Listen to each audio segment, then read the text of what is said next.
రంగాబాయ్ ఇక్కడ చూడు.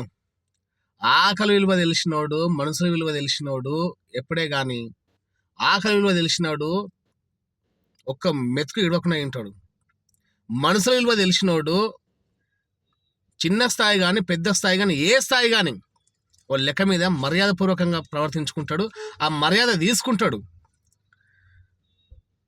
అయితే ఒక చిన్న కుటుంబం, 3 పిల్లలు, ఒక భార్య, ఇంటి పెద్ద మనిషి అనారోగ్యం పాలై ఇంటి పెద్ద మనిషి చనిపోతాడు.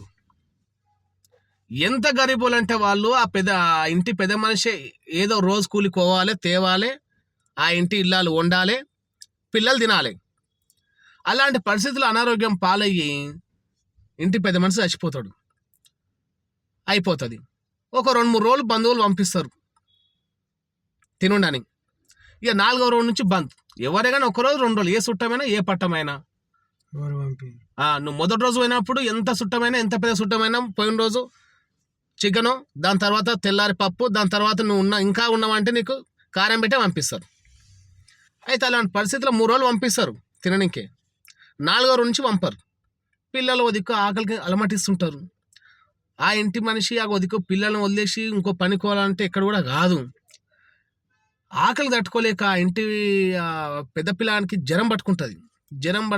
మంచాన పడతాడు. ఏం చేయాలో అర్థం కాదు.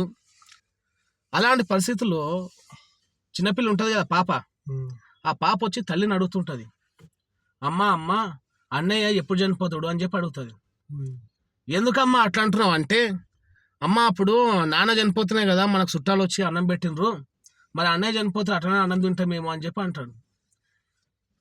ఈడ ఏముందంటే ఇప్పటికీ ఎంతోమంది నిరుపేదంగా మొత్తం తిండి లేక ఏం చేసుకోలేక ఇప్పుడు నిన్న మనం చూసిన నాకు అన్నారు చూసిన చెప్తున్నా చూడు.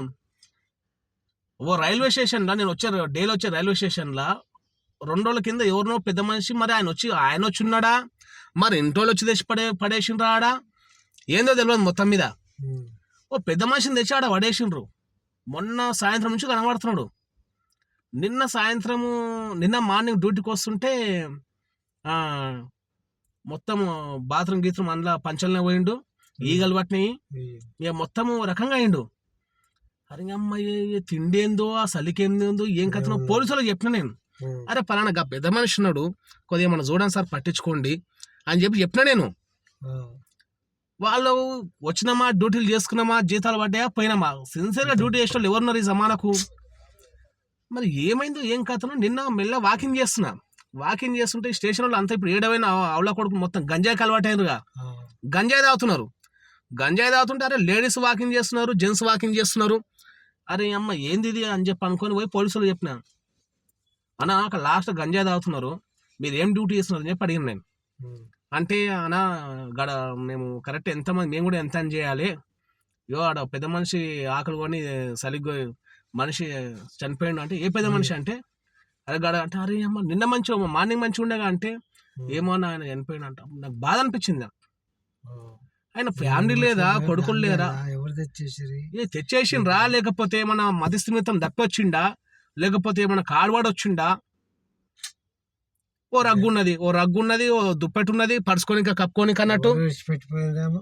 నాకు అదే బాధ అనిపించింది నాకు. అరే అమ్మ ఆయన ఎంత ఎగొచ్చు, ఈజీగా 70 పైన ఉంటాడు. ఇచ్చిపెట్టినా కానీ గీడ క్యాన్సర్ హాస్పిటల్ కాడ ఇచ్చిపెట్టినా కానీ మస్తుగా 3 పూటలు అన్నం దొరుకుతుంది.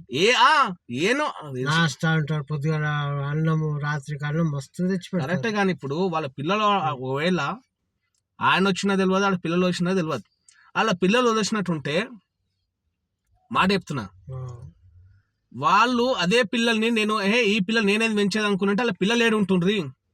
అదే ఇట్లా అనుకోరు కదా ముసలి సమాజము. నిజంగా ఒకసారి ఆలోచించండి మీరు. మనకు అమ్మ నాయన ఏం సంపాదించకపోయినా జన్మనిచ్చిన వాళ్ళు ఇవాళ టైంలో మనం ఇవన్నీ అనుభవిస్తున్నాం అంటే, బ్రతకనస అనుభవిస్తున్నాం అంటే వాళ్ళు పెట్టిన భిక్ష. వాళ్ళకి అనకపోతే నువ్వేంది, నీ బతికేంది, నీ కథ ఏంది? ఏమంటావు రంగాబాయ్? ఆ ముసలైన అలాంటి సాగు వచ్చినంటే ఆయన చనిపోయిందేమో కానీ ఆయన ఆత్మ ఘోషిస్తుంది, ఏమో ఇలాంటి పిల్లల్ని కన్నా నేను ఇలాంటి సాగు తెప్పించింది నాకు.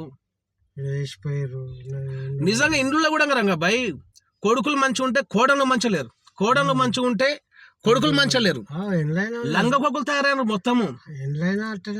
ఇక కోడలు అయితే కొంతమంది అయితే ఓ అయ్యా ఏంది ఇది, మీ అయ్య వాసన గీస ఉచ్చవాసన వస్తుంది పిల్లలకు అంటే స్వయం రోగము, ఉంటావా మీ అయ్యను ఉంచుకో, లేకపోతే మేమన్నా పోతాము అంటే కల్లా ఆడేం చేస్తాడు, తీసుకుపోయి పెడతాడు. ఆమె పోతా ఉంటుంది మరి పిల్లల్ని తీసుకొని ఉండయ్యా నువ్వు మీ అయ్య ఇద్దరే ఉండి మేము ఉండం నాయన అని చెప్పి పోతామంటారు. ఇక వాడు తప్పని పరిస్థితుల్లో మరి అట్లా కూడా చేసిండా మరి. కొందరికేమో కోడలు బిడ్డ అవుతుంది, కొడుకు పట్టించుకోడు, కానీ కోడలు తిన్నావా మామ, ఏం చేస్తున్నావు మామ అంటారు కొంతమంది. అట్లా కూడా ఉన్నారు లోకంలో. కానీ ఏదేమైనా సరే నాకు చాలా బాధ అనిపించింది. పెట్టే గుణంలోకేమో మనకే గతి లేదు. పెట్టే గుణం మనకున్నది కానీ మనకేమో లేదు, మనకే సక్కర్లేదు. కానీ ఏందేమో అర్థం కాకుండా ఉన్నది. మిత్రులారా, మీరు తల్లిదండ్రులని సరిగ్గా చూసుకోండి.